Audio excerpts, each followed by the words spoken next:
DJ Metal Craig of Craig's Metal Store here, and I have one of the members of Abstract Illusion with me today. Hey, how's it going? Would you like to introduce yourself and what position you do in the band? Yeah, hi Craig, thanks for having me.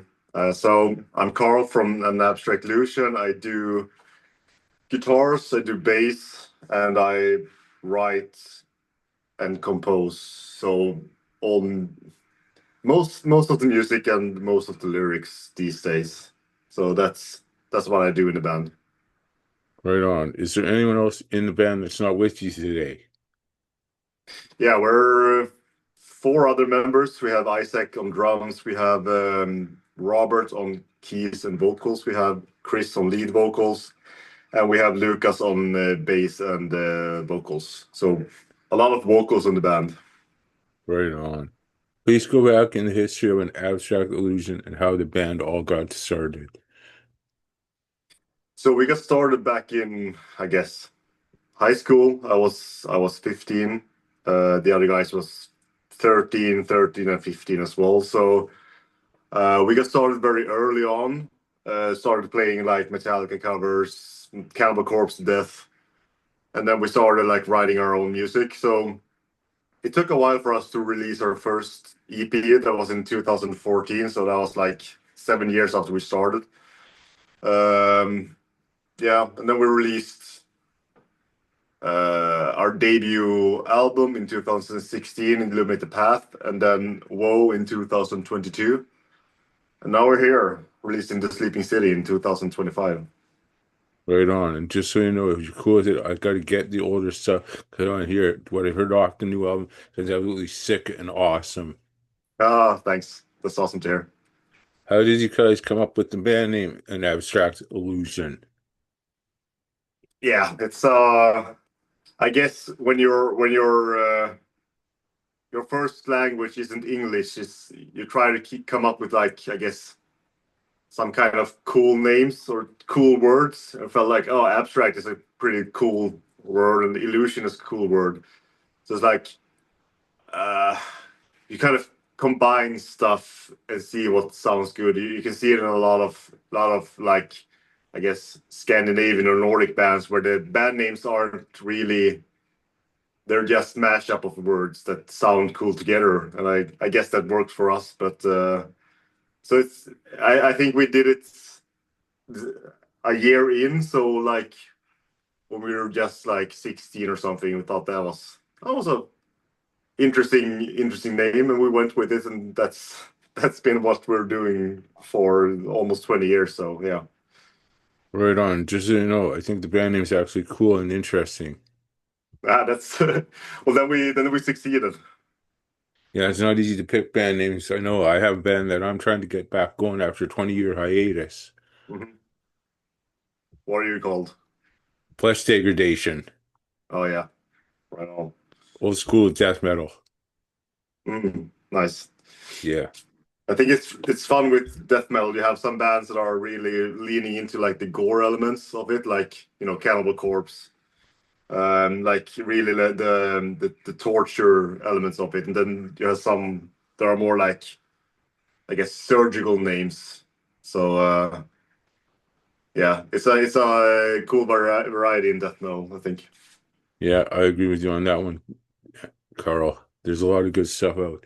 And one of my favorite bands of all time that came out when I was listening to death metal, and I still do listen to death metal, Pathology with Code Injection, Matty Way on vocals, who did Mm, Disgorge. nice. He was a good vocalist. hmm Uh, Hold on a sec. How did you guys come up with the Abstract Illusion band logo? Or who was the So artist used to design it? yeah, so we had a few designs like early on, just like we just took a font that looked nice and did it. But then when we started releasing our own music, we felt like we need something, original, and we wanted something that could be instantly recognizable. Sort of like, I mean, we were very influenced by Opeth, and they have their logo is like they have the O in Opeth is very distinct. Um, So we kind of wanted our own version of that, I guess. So we had like the A that was very distinct in its own sense. So you can just use that one and you know which band it is. So we used um is it I think he's called Alex Hoffman. He used to be the vocalist for Fallujah. So we just put that together and yeah, we think it's really cool. So just been using that for I don't know how long it's been now, like 13 years or something. So Right on. What are the band's immediate music career goals? musical goals, I don't know. I think it's a hard question to answer because I mean, of course, you want to be able to kind of live on music, I guess, get to that level. But at the same time, we're also really content to just do things in our own pace and release music and people enjoying it, which people seem to be enjoying it. So for us, it's really gratifying to just have that kind of sense of your music matters to people, and then it matters to more and more people with each release. So that's I think we would be happy with that level, but of course we want to tour more. We want to do more cool stuff. Was an abstract illusion releasing The Sleeping City on October 17th, where can the album be pre-ordered or purchased? So it can be pre-ordered via Willow Tip's own webpage, and it can also be pre-ordered via Bandcamp. Right on.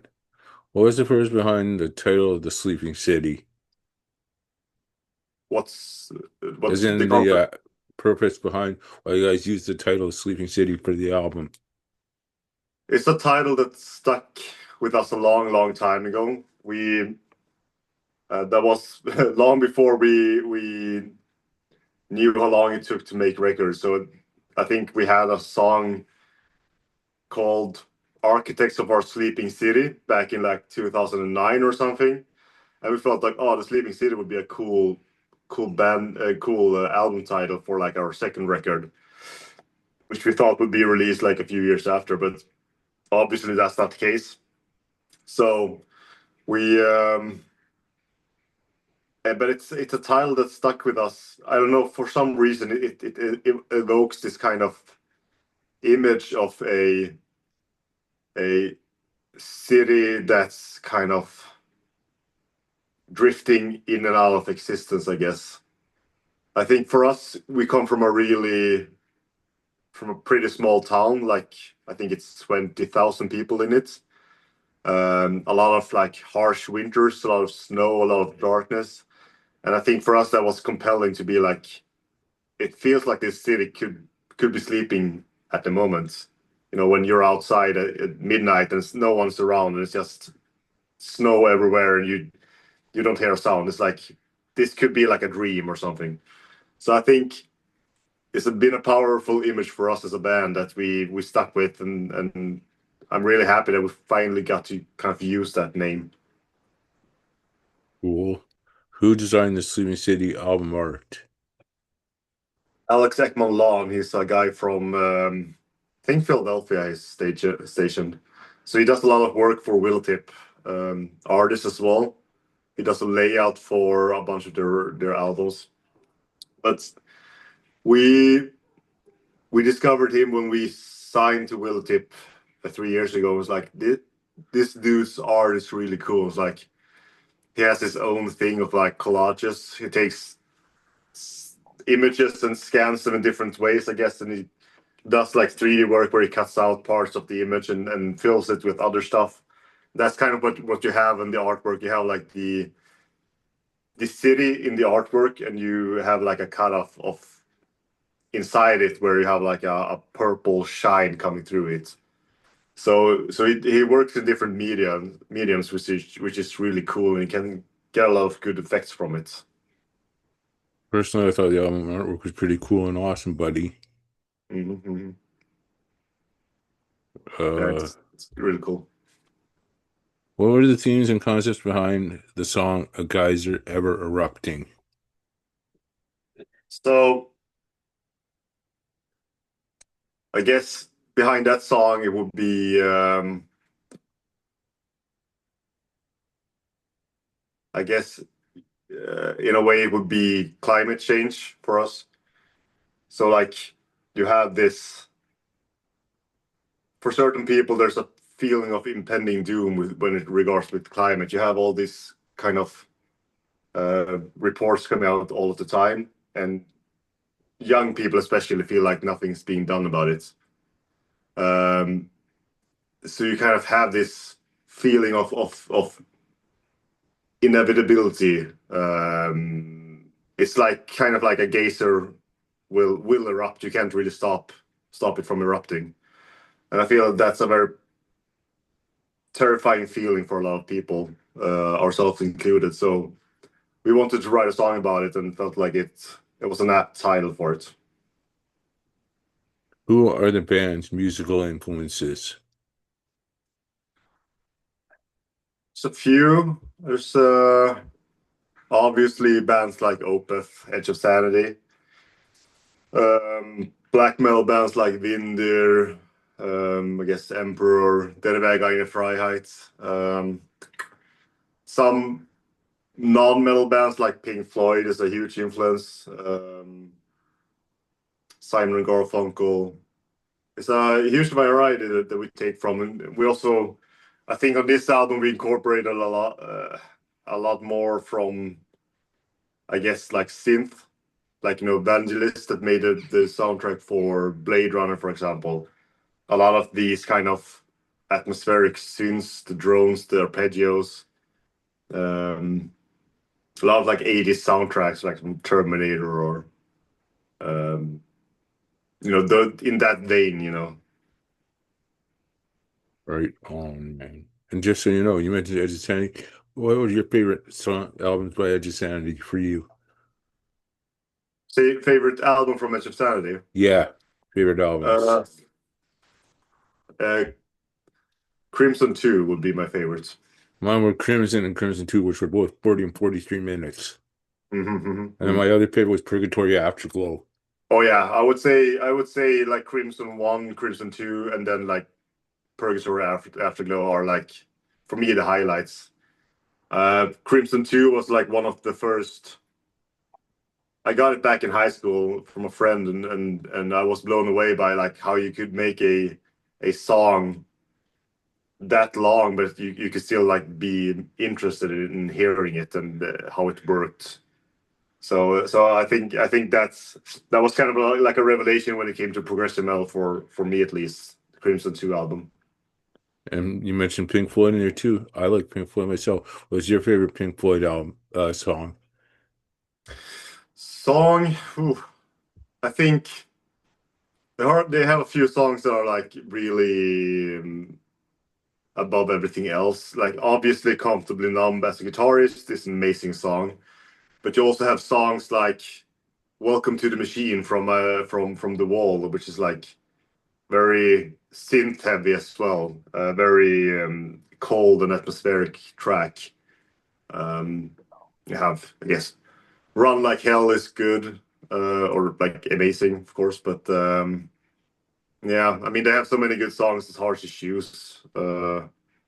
But I think from the top of my head, those three would be my favorites songs, and you can never really go wrong with Dark Side of the Moon. But also, when I grew up, my dad had the album Division Bell, which I know people don't really care for, or like older fans don't really care for the newer stuff. But Division Bell was a huge album for my formative years in music. Cool, buddy. And my two favorite from the Pink Floyd discography is A Saucer Full of Secrets because my dad introduced me to that one from 1968. And then I Mhm. heard my other favorite was The Wall. Oh yeah, yeah. I mean, they have so much good to choose from. You have, I mean, you have the Animals record as well. I mean, But it's cool that kind of like for both of us, Pink Floyd has, I guess, been introduced by our dads. So it's I guess it's something that the older generations are really good at introducing to newer people. I hope that I can get to introduce like Pink Floyd to my kids when it comes time for that. And there's another one you might not have mentioned that's really good. Judas Priest. Oh yeah, Judas Priest. I guess when it comes to that genre, I grew up more on Iron Maiden, on like the new wave of British heavy metal. I was more an Iron Maiden guy, like listening to all of those records. Iron Maiden was one of the first like metal bands that I discovered. But Judas Priest is good as well. I think Painkiller is one of the coolest metal songs there is. Actually, it's unbelievably good song. And his solo stuff from Halford. My favorite song by that band is Resurrection. Mm-hmm. Yeah. All right. This next question is a good one. What advice do you have for people who want to form their own bands? Could you repeat that? I said, what advice do you have for people who Oh want to yeah, form their own bands? I think it's I guess it kind of changed with the internet because you see more and more people starting bands with others that are like very far apart. You don't have to live in same city, but I guess for us it was easy because we went to the same school, everyone. But I guess I guess it depends on the scene on where you live. I think in person is still like the best place to meet like-minded people who want to start bands. I guess like maybe go to local shows, talk to people there. Um, yeah, and if you have like a rehearsal space in the city, then you can go there and talk to people and go go meet people at like music organizations if you have those kind of things. I would say it's a really good one. But if there's local like Facebook groups for local musicians, that's also a great place to kind of see where people are at. This next one's a really good one. Please give some guitar tips or advice for starting out guitarists. I think having for starting guitarists, it's more like you have to start enjoying playing the instruments. You can't really start with, oh, you have to learn this scale and you have to do this exercise. I mean, that comes later when you want to like level up. But to start investing in guitar and starting enjoying guitar, like try to find songs that you want to play and learn them. You can learn them badly, but just start like learning the music or learning the instrument, learning what frets to press and what strings to play. So I think that's where I started, and I started like loving playing guitars. Like you have heard all these songs, but when you actually can recreate them yourself, that's where the real magic happens. So I mean, just play what you think is fun, or like get some tabs for guitar and just try to piece it together. Before we get into the next question, I have a question for you. Have you seen Pink Floyd's movie, The Wall? I have seen. Might have seen the whole movie. I'm not sure. I've seen at least a few scenes from it. Um, yeah, I remember some of the parts where like you have I guess it's just hammers that's walking across like a road or something. Like when he has the main character has like fever dreams. I remember those parts. I should check out that movie. Yeah, Yeah, it's really good. I've watched it like 6 times. I like it so much. yeah, yeah. What social media network outlets can a band be reached on? Pretty much everyone, everywhere. So like we're on Facebook, we're on Instagram, we're at Twitter, Blue Sky, Bandcamp, and I mean streaming platforms. We're on Apple, Spotify, Tidal, YouTube. we don't really post too much on YouTube, but we're there, or we're gonna post more, which I guess everyone says, but I think we mean it this time. One question though. So I read something about If you could have a band gear endorsement, who would it be? Band gear endorsement. For me, I would love to have like a Dario endorsement so I can get free strings, so I don't have to pay for strings when I record. Because I mean, I put in a lot of money on each album cycle just having fresh strings on the guitar. So that would be my my main pick, I guess. And we're down to the last question of the interview, and then I'll need the station IDs after that. Mhm. What can you talk about that we missed in this interview that's new band news on the abstract illusion front? Is there anything new going on with the band right now? We have new stuff, but nothing that's been announced. But a few cool festivals that we're talking about doing. We talk about some touring.